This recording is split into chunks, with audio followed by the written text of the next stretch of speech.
Yes. नमस्कार, मैं हूं विनीत त्रिपाठी और आप देख रहे हैं नवभारत-टाइम्स.com। मेरे साथ मौजूद है पूर्व आर्मी चीफ वीपी मलिक साहब, मेरे साथ मौजूद है नवभारत टाइम्स ऑनलाइन के संपादक मिस्टर आलोक कुमार। आज भारत और चीन के मसले पर अहम बातचीत नवभारत टाइम्स में खुद पूर्व आर्मी चीफ आपको बताएंगे कि किस तरह का टेंशन दोनों देशों के बीच में चल रहा है।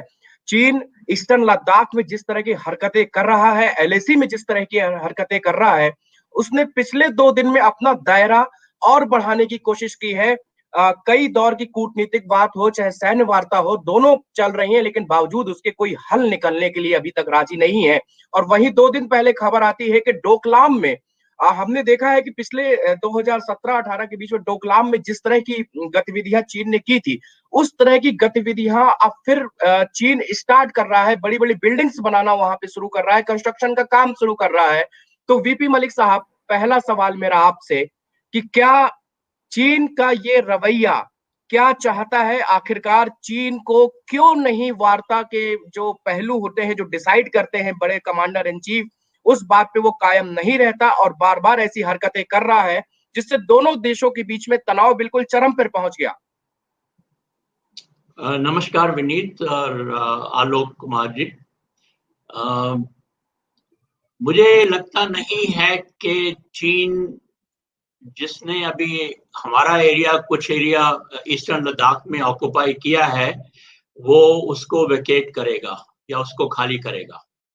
इसका कारण ये है कि ये जो गतिविधियां जो हमने देखी हैं, ये सिर्फ उनकी फौज की तरफ से नहीं हुई हैं, उनके पॉलिटिकल अथॉरिटी की तरफ से हुई हैं।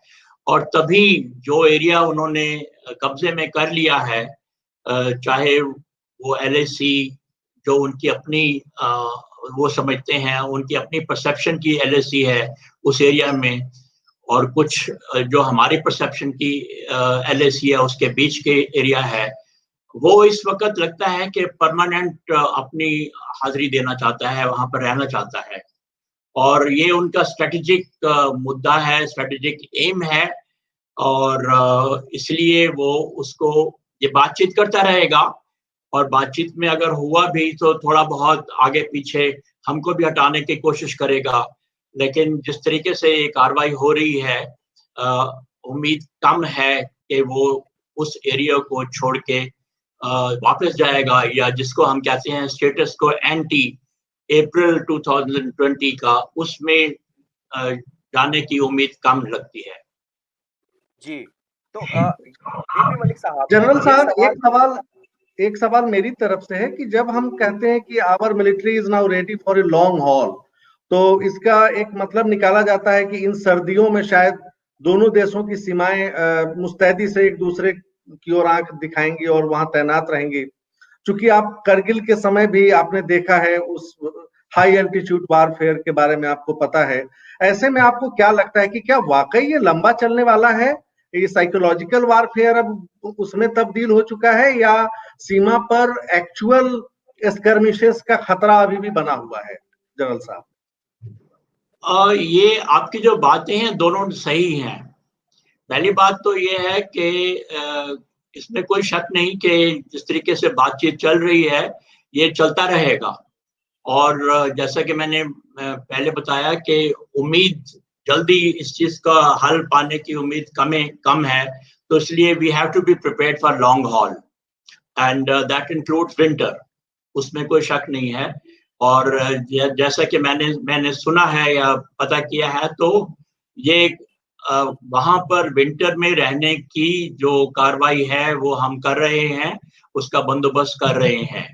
और दूसरी बात ये भी है कि इस वक्त चीन का के ऊपर भरोसा नहीं किया जा सकता, चाहे वो समर है या विंटर है। तो स्कर्मिश होने की कभी कहीं भी ये हो सकती है कार्रवाई, और इसलिए हमको तैयार रहना पड़ेगा। और उसका मौसम के साथ में कोई मतलब नहीं बनता है, जमीन के ऊपर हमको रहना पड़ेगा, चाहे वो समर है या विंटर है, और उसके लिए पूरी तैयारी होनी चाहिए और हो रही है। लेकिन एक चीज समझना चाहूंगा जनरल साहब आपसे कि जो एक्सट्रीम वेदर कंडीशंस होते हैं उसमें आमतौर पर कई एक्सपर्ट्स ने भी कहा, न्यूयॉर्क टाइम्स ने भी रिपोर्ट दी कि उसके हिसाब से देखें तो हमारी जो वार प्रिपेयर्डनेस है वो बेटर है। क्या वाकई आपको भी ऐसा लगता है कि विषम परिस्थितियों में हमारी सेना बेहतर तरीके से तैयार है युद्ध के लिए, या अगर कोई ऐसी इवेंचुअलिटी आती है और सीमा पर कुछ होता है तो उसके लिए हम बेटर प्रिपेयर्ड हैं? देखिए, हमारी फौज को लद्दाख में वहां पर रहने की अभी तो काफी उम्र हो गई है और काफी देर से वहां पर मेरे समय हमने 14 कोर को रेज किया था, जिसका हेडक्वार्टर जो है वो ले में है। तो हमारी फौज को हाई ऑल्टीट्यूड या विंटर से कोई परवाह नहीं है, वो हम उसको सहन आराम से कर सकते हैं और हमारी एडेप्टेबिलिटी भी है उसमें। हमको मालूम है कि वहां पर कैसे कार्रवाई करनी है, जो ट्रुप्स बाहर से आते हैं उनको किस तरीके से एक्लेमेटाइज करना है, या जो हम हथियार बाहर से लाते हैं उनको भी एक्लेमेटाइज करने की जरूरत पड़ती है, क्योंकि हाई ऑल्टीट्यूड है, रेंजेस बदल जाती हैं, तो उनके लिए भी तैयारी। तो ये जो चीजें हैं इसके बारे में हमें अभी काफी एक्सपीरियंस है हमारे हेडक्वार्टर्स में हमारे ट्रुप्स को, और तो उसमें कोई शक नहीं है कि हम इसको शायद चीन से भी अच्छा समझ सकते हैं और उसके ऊपर कार्रवाई कर सकते हैं। तो मुझे अपने ट्रुप्स के ऊपर पूरी भरोसा है, कोई शक नहीं है कि चाहे जैसे भी हालत हो, चाहे वो विंटर के हों या समर के हों, हमारे ट्रुप्स में अडॉप्टेबिलिटी काफी है, अच्छी है और उनको मालूम है कि क्या करना है इस हालात में। जनरल साहब, एक चीज और समझना चाहूंगा, जहां तक इंफ्रास्ट्रक्चर की बात आती है, कल भी एक आपने लेटेस्ट रिपोर्ट देखी होगी, डोकलाम में वो अब कंक्रीट स्ट्रक्चर खड़ा कर रहे हैं और इसी तरह की कोशिश शायद ईस्टर्न लद्दाख में भी चीन की सेना कर रही है। हमारी सेना कालांतर से, हमारी ये नीति रही, तब के रक्षा मंत्री ने सदन में कहा कि एक पॉलिसी थी नेहरू जी के समय से कि having no infrastructure is better to counter the army. अगर वो उस तरफ से हमारी तरफ आते हैं तो उनके पास न सड़कें मिलेंगी, न उनको कोई पुल मिलेगा, तो उससे हमें स्ट्रेटेजिक एडवांटेज मिलेगा। हालांकि पिछले 10 वर्षों में और कुछ साल में हमने ये इस रणनीति को बदला है। उस उस दृष्टि से आपकी क्या राय है? क्या हमने गलती की पिछले 50-60 सालों में? मेरे ख्याल में ये गलती की है और आप 10-12 साल कह रहे हैं कि ये जो पॉलिसी है ये हमने तकरीबन 20-25 साल पहले बदल दी थी। आपको याद होगा जब ये वांगडुंग के एरिया में एक स्कर्मिश हुई थी, तो उसके बाद में हमने ये पॉलिसी चेंज की और हम समझते हैं कि अगर हमने अपने देश की रक्षा करनी है, बॉर्डर तक करनी है, जैसा कि मिलिट्री को टास्क मिलता है, तो हमको वहां पर आगे बढ़ के रहना चाहिए, पीछे हटने की कोई जरूरत नहीं है। तो जो पहले गलती की उसकी वजह से हम इंफ्रास्ट्रक्चर ठीक समय पर तैयार नहीं कर पाए और उसका हम अभी भी उसका जो नुकसान है कभी-कभी सहना पड़ता है। अभी भी मैं समझता हूँ कि इंफ्रास्ट्रक्चर उसको इम्प्रूव करने की काफी जरूरत है। अभी आपने देखा होगा ये जो सड़क है ईस्टर्न लद्दाख के साथ-साथ में एलएसी के साथ-साथ में जो जाती है डरबुक से लेकर श्योक और फिर आगे दौलत दौलत बेग बेग ओल्डी। ओल्डी तक। हाँ, दौलत बेग ओल्डी और काराकोरम पास तक तकरीबन हम वहां पर पहुंच गए हैं। तो ये सड़क को पहले बनाना चाहिए था। अभी तो हमने अभी कुछ सालों में पीछे बनाना शुरू किया है और अब कंप्लीट किया है। तो कुछ इंफ्रास्ट्रक्चर में जो देरी हुई है वो पुरानी पॉलिसी से हुई है और उसके बाद में जब पॉलिसी चेंज भी की तो मैं आपको ये भी बताना चाहता हूँ कि पॉलिसी के चेंज होने के बाद में भी हमको पैसे हमने इकट्ठे हमको नहीं मिले, तो उसकी वजह से कुछ बजट की कमी की वजह से भी ये जो इंफ्रास्ट्रक्चर की डेवलपमेंट है वो पीछे रह गई है। अभी उसकी अभी बजट की कोई प्रॉब्लम नहीं है क्योंकि अभी बिल्कुल। गवर्नमेंट ये भी कर रही है साथ-साथ। हाँ, तो अभी जनरल साहब हमने हाल में देखा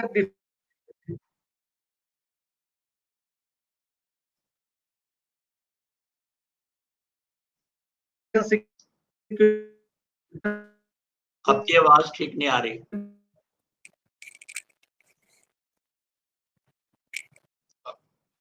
विनीत आप दोहराएंगे Yes, उनका हाँ हाँ yes yes yes yes yes जी। आलोक सर, आपको मेरी आवाज पहुंच रही है? तकनीकी कारणों की वजह से हमारे नवभारत टाइम्स ऑनलाइन के संपादक आलोक कुमार इस समय अभी उनकी आवाज हमारे तक नहीं पहुंच पा रही है। जब तक हम अपनी बातचीत जारी रखेंगे, वीपी मलिक साहब, जिस तरह से चीन का रवैया लगातार हम देख रहे हैं कि 15 जून के बाद 15 जून को जो कुछ भी हुआ वहां पे दोनों सैन्य संघर्ष हुआ और हमारे 20 जवान शहीद हो गए, उस तरफ से भी क्षति हुई। उसके बाद से भी सिचुएशन अब तक कुछ बेटर नहीं नजर आ रही, बल्कि हमको तो ऐसा लगता जा रहा है कि कल एक रिपोर्ट आई, चूंकि सोर्सेस के हवाले से रिपोर्ट थी, कि अब तो इंडियन सैन्य शक्ति और कूटनीतिज्ञों को भी लगने लगा है कि शायद बातचीत से हल नहीं होने वाला, क्योंकि बहुत दौर की बातचीत हो चुकी। लेकिन अब वो जिस समय बातचीत होती है, सारे लोगों की वो बातचीत मानता है, सुनता है, कहता है कि हाँ, हम अगले दिन से ही इसको अमेंडमेंट करेंगे, लेकिन फिर वो अपने पुराने ही ढर्रे में आ जाता है चाइना। ये बात सही है। असल में हमको ये पहले समझना चाहिए था कि चीन की कहनी में और करनी में बहुत फर्क है, और चाहे वो पॉलिटिकल लेवल हो या डिप्लोमेटिक लेवल हो, और अभी तो देख लिया कि मिलिट्री लेवल के ऊपर भी जब बातचीत होती है तो उनके कहने की बात कुछ और होती है और करने की बात कुछ और होती है। जी बिल्कुल। जैसा कि आपने ये जो 15 जून का जो इंसिडेंट गलवान वैली में हुआ था जी। उसको देख के बताया है, तो ये बात हमको समझनी पड़ेगी, और इसलिए हमको तैयार रहना चाहिए कि कभी भी ये हालात जो है वहां पर ईस्टर्न लद्दाख में, ना सिर्फ ईस्टर्न लद्दाख में लेकिन सिक्किम में भी या अपने नॉर्थ ईस्ट में भी बिगड़ सकते हैं, और उसके लिए हमको तैयार रहना पड़ेगा। तो जनरल और साहब, जो एक सेल्फ रिस्ट्रेंट की नीति हमारी रही है सरकार की, इससे पहले जो हमारा न्यूक्लियर डॉक्ट्रिन भी आया तो उसमें हमने कहा कि हम पहले कुछ नहीं करेंगे, बट पिछले कुछ वर्षों में हमने देखा, खासकर नरेंद्र मोदी की सरकार में, कि अगर दुश्मन की तरफ से कुछ हमारी सीमा के भीतर गलत हुआ है तो हमने उनकी सीमा में घुसकर जवाब दिया है।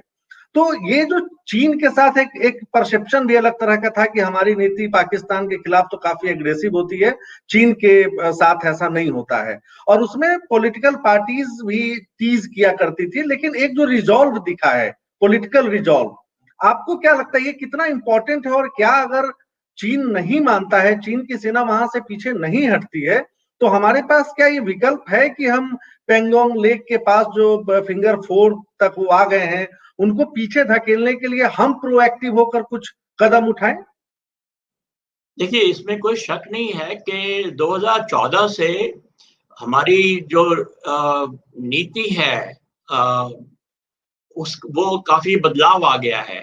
जैसा कि आपने देखा होगा कि चाहे पाकिस्तान के अगेंस्ट है या अपने ईस्टर्न बॉर्डर के ऊपर भी हमने बॉर्डर्स को क्रॉस करके अपना क्रॉस बॉर्डर जो कार्रवाई की, और बालाकोट में जाके हमारे हवाई जहाजों ने कार्रवाई की। तो ये नीति में बदलाव तो आ गया है, इसमें कोई शक नहीं है। अभी हम ज्यादा प्रोएक्टिव हो गए हैं। और अगर याद होगा आपको कि जब हमारे प्रधानमंत्री कुछ दिन पहले लेह में गए थे, तो जिस तरीके से उन्होंने वहां पर अपनी फौज का मनोबल बढ़ाने की कोशिश की, उन्होंने बढ़ाया और उनसे बातचीत की, उस समय भी उन्होंने कुछ ऐसा हिंट दिया था कि जो हमारे जवान शहीद हुए हैं गलवान वैली में, तो हम उनको उनकी जानें व्यर्थ नहीं होने देंगे। नहीं होने देंगे। तो इसका मतलब ये है कि वो रिजॉल्व अभी भी गवर्नमेंट के पास है और हमारी फौज उसके लिए तैयार है, लेकिन कब करना है, क्या करना है, इसके लिए मौका ढूंढना पड़ता है। ये एकदम कार्रवाई नहीं करते हैं, उसके लिए प्लानिंग करनी पड़ती है। तो ये विकल्प मैं समझता हूँ कि हमारे पास है, पॉलिटिकल विल भी है इस वक्त और फौज की तैयारी भी है। और ऐसे में हमेशा आप देखेंगे चर्चा होती है कागजों पर कि 1962 की तुलना में हम कितना आगे बढ़े हैं, और हमारी सेना, वायुसेना, नौसेना कितनी मजबूत है। साउथ चाइना सी की बात करें, नेवल वारफेयर की बात करें, या फिर एयरफोर्स की बात करें, चाइना कहता है कि हमारे पास J-20 जैसा इंडिजिनस बहुत ही एडवांस एयरक्राफ्ट है। हम कहते हैं कि हमारे पास रफाइल है। उस दृष्टिकोण से आपको क्या लगता है कि अगर हम मिलिट्री पैरामीटर पे तुलना करें तो हम किस स्थिति में अपने आप को पाते हैं? देखिए, पहली बात तो ये कहूंगा कि 1962 के बारे में तो बात करना ही इस वक्त फजूल है। वो समय कुछ और था और अब हम उसके बाद में कई और लड़ाइयां भी लड़ चुके हैं और अभी हमारी जो फौज है उसमें जमीन आसमान का फर्क पड़ गया है। तो दूसरी बात, सबसे बड़ी बात यह है कि 1962 की लड़ाई में सिर्फ आर्मी जो बिल्कुल तैयार नहीं थी वो लड़ाई की हुई। अभी जो हमारे पास ताकत है, आर्मी, नेवी और एयरफोर्स को, तीनों को मिलाकर, और जिस तरीके से हमारे आसपास के देशों के साथ में समझौते हुए हैं, उनको भी सबको मिलाना पड़ेगा। जब हम डिफेंस पॉलिसी बोलते हैं या डिफेंस स्ट्रैटेजी बोलते हैं, तो अभी हमको मालूम है, गवर्नमेंट को भी और तीनों सेनाओं को भी मालूम है कि हमने मिलके काम करना है। दूसरी बात ये भी मैं बोलूंगा कि चीन के पास इस वक्त सिर्फ कार्रवाई लद्दाख की तरफ ही नहीं है, उनके अपने दूसरे मसले भी हैं, चाहे वो ईस्ट चाइना सी के एरिया में हो या साउथ चाइना सी के एरिया में हो, और उनको अपना, वो भी उनके मसले बने हुए हैं। तो जो तुलना है वो फौज की एक क्वांटिटी से नहीं होती है, वो अपनी अपनी सिचुएशन के मुताबिक होती है। और दूसरी बात यह है कि उस सिचुएशन में हम कहाँ पर कितनी फौज ला सकते हैं उसके ऊपर होती है। तो अगर इन सब चीजों को देखा जाए तो मैं समझता हूँ कि चाहे चीन टेक्नोलॉजी में आगे बढ़ा हुआ हो, टोटल मिलाकर फौज उनकी बड़ी हो, लेकिन जिस तरीके से फौजों का इस्तेमाल होता है उस दृष्टिकोण को से देखा जाए तो इस वक्त हम उनका मुकाबला कर सकते हैं। अच्छा, तब भी 62 की लड़ाई के बाद उस समय की आप आर्मी में थे, और मुझे याद है कि हिमालयन ब्लंडर नाम की किताब भी लिखी गई जिसमें ये जिक्र किया गया कि शायद तब भी हम और लड़ सकते थे, चूक कहीं ना कहीं हो गई पॉलिटिकल लीडरशिप से कुछ डिसीजंस लेने में। क्या आप उस पर कुछ कहना चाहेंगे? देखिए, मैं 1962 में यंग कैप्टन था, अभी कैप्टन बना ही था, और मेरी पोस्टिंग अपनी बटालियन के साथ में लद्दाख में हुई थी। 1962 से लेकर 1964 तक मैंने लद्दाख में नौकरी की है अपनी पलटन के साथ एज ए यंग ऑफिसर, और लड़ाई के समय हम लोगों को वहां पर भेजा गया था। तो एक तो बात मैं ये भी बताऊंगा कि हमारे पास हथियार पुराने किस्म के थे और कोई रहने सहने के वहां पर कोई साधन नहीं थे और हालत काफी बुरी थी, फिर भी हमारा मनोबल कम नहीं था। और इस वजह से आपने ये भी देखा होगा या पढ़ा होगा कि लद्दाख में जो मुकाबला किया हमने वो काफी अच्छा किया, चाहे मुकाबला नॉर्थ ईस्ट के, जब हम उसके बारे में सोचते हैं तो मनोबल की बात है। इस वक्त मैं समझता हूँ कि हमारे जवानों का और हमारी फौजों का मनोबल काफी मजबूत है और उनके पास अभी साधन भी हैं और जो पॉलिटिकल विल है वो भी इस वक्त है।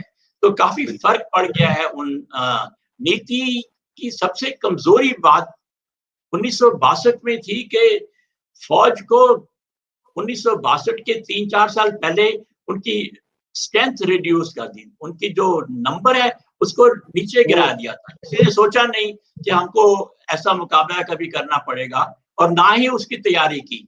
जैसे भी पॉलिटिकल उन्होंने नीति बनाई अपनी डिफेंस, देखिए डिफेंस को साथ में लेना पड़ता है। अगर आप डिफेंस को भूल जाते हैं और एक फॉरेन पॉलिसी बना लेते हैं जिसका कोई बेस नहीं होती डिफेंस में, तो वो आपकी फॉरेन पॉलिसी नहीं चल पाएगी। अच्छी फॉरेन पॉलिसी वही होती है जब आपके पास अच्छी डिफेंस पॉलिसी भी साथ में। तो डिफेंस और फॉरेन पॉलिसी का खासकर नेशनल सिक्योरिटी के लिए साथ साथ चलना बहुत जरूरी है। ये लोग कहते हैं कि defence and foreign policy, these are two sides of the same coin. तो इसलिए उनको साथ में चलना बहुत जरूरी है। जहां पर हम छोड़ देंगे इस बात को तो वो फिर मार खाएंगे। तो विनीत, अगर आप कुछ और सवाल पूछना चाहें जनरल साहब से और सम अप करें। हाँ, मलिक साहब, मेरा एक आखिरी सवाल है आपसे कि आप एक ये जरिया कोई रास्ता आप बताइए जिस रास्ते से चल के अब हम इन सब टेंशन से छुटकारा पा सकते हैं। हम देख रहे हैं क्योंकि देश में कोविड-19 का वैसे भी बहुत ज्यादा संक्रमण है, हर दिन हजारों की तरफ पेशेंट आ रहा है, इकोनॉमी की हमको टेंशन है, हमको अनएम्प्लॉयमेंट, हमारे देश की प्रगति की टेंशन है। ऊपर से चीन ने जो बॉर्डर में सिचुएशन कर रखी है पिछले 5 मई के बाद से, उसके कारण कहीं ना कहीं इसका असर हमारे डेवलपमेंट पर और हमारी कंट्री पर सीधे सीधे असर पड़ता है। तो इसका कोई एक ठोस इलाज आपके नजरिए में क्या हो सकता है? क्योंकि देखिए वार्ता होती जा रही है, कोई फर्क नहीं पड़ रहा उसको, लगातार वो अपनी एक्टिविटीज बढ़ा रहा है। एलएसी में हुआ, वहां पे शांत होके उसने डोकलाम में चालू कर दिया, अब डोकलाम से हट के कहीं यहाँ कहीं वहां, मतलब जितनी भी वो बॉर्डर अपने कंट्री में इंडिया में प्रॉब्लम क्रिएट कर सकता है वो पूरी तरह से कर रहा है। तो अगर मैं वीपी मलिक साहब से पूछूं कि आपके नजरिए से एक इसका पूर्णकालिक सॉल्यूशन क्या हो सकता है, कौन से वो विकल्प हो सकते हैं जिसके जरिए चीन को हम लोग एक दोनों देशों के बीच में सामंजस्य बैठ जाए, वो अपनी जगह हम अपनी जगह। विनीत, सबसे पहले मैं आपको ये कहना चाहता हूं कि हमारा देश बहुत बड़ा है, हमारी आबादी भी ज्यादा है, हमारी स्ट्रेंथ भी ज्यादा है। चाहे आप बोलें कि इस वक्त डेवलपमेंट करने की जरूरत है, इसमें कोई शक नहीं, लेकिन हमारे पास साधन भी हैं। तो as far as pandemic is concern, Covid की प्रॉब्लम है, वो तो पूरी दुनिया को है और पूरी दुनिया उससे उलझ के अभी काम करने की कोशिश कर रही है, हम भी कर रहे हैं, चाहे वो वैक्सीन का काम हो या दूसरा काम हो। तो सबसे पहले मैं आपको ये बोलूंगा कि इसमें ज्यादा घबराने की बात नहीं है। जी जी। हमको हिम्मत बनानी पड़ेगी अगर नहीं है तो सबसे पहले मैं ये बोलूंगा कि हमारे में हिम्मत है और उसको हमको कायम रखना चाहिए। और इसमें ज्यादा घबराने की बात नहीं है कि हर एक देश के ऊपर कुछ मुश्किलें आती हैं, तो इसका मतलब ये नहीं कि वो देश बैठ जाता है। हमको खड़े रहना है और ये हमारे में रेजिलियंस जो है हमारे देश में है, उसको कायम रखना है। दूसरी बात रही चीन के बारे में।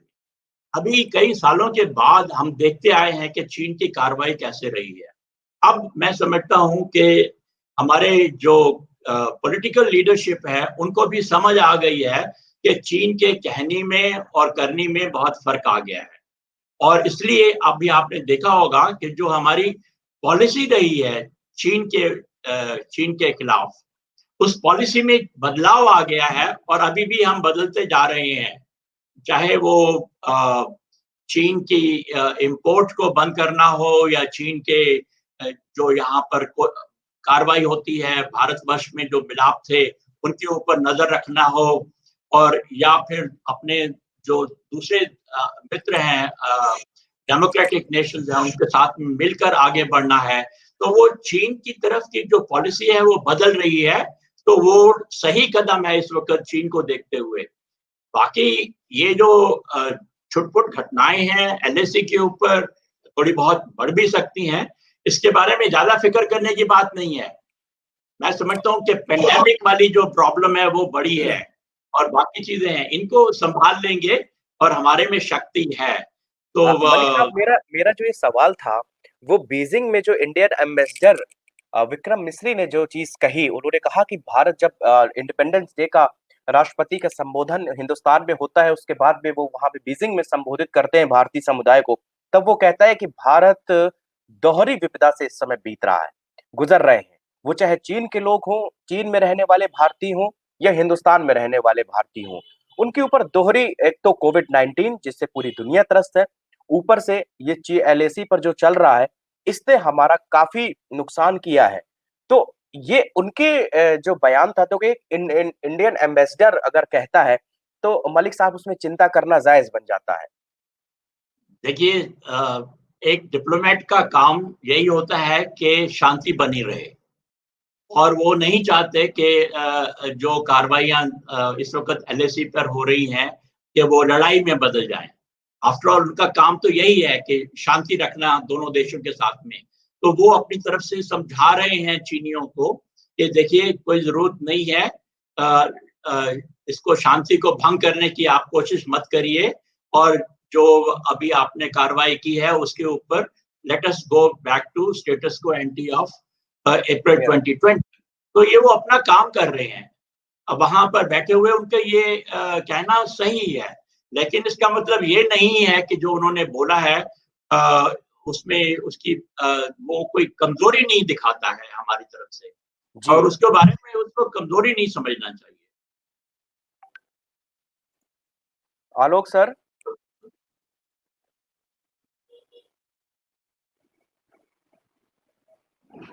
हाँ विनीत बताएं। हाँ, आपका कोई सवाल हो, नहीं तो फिर हम लोग बातचीत को यहीं पे विराम देते हैं। बिल्कुल, वीपी जनरल वीपी मलिक साहब से आज की बातचीत बहुत ही लाभदायक रही, और नवभारत टाइम्स चूंकि अब डिजिटल प्लेटफॉर्म पर तेजी से वीडियोस भी करने लगा है, तो आगे भी हम जनरल साहब को बुलाएंगे। कुछ जो सवाल होंगे हमारे मौजूद जो दर्शकों की तरफ से या पाठकों की तरफ से पूछे जाएंगे, वो भी हम इन तक पहुंचाएंगे कि उनको ये कैसा लगा फीडबैक। और एनबीटी चर्चा में बातचीत के लिए बहुत बहुत धन्यवाद जनरल साहब।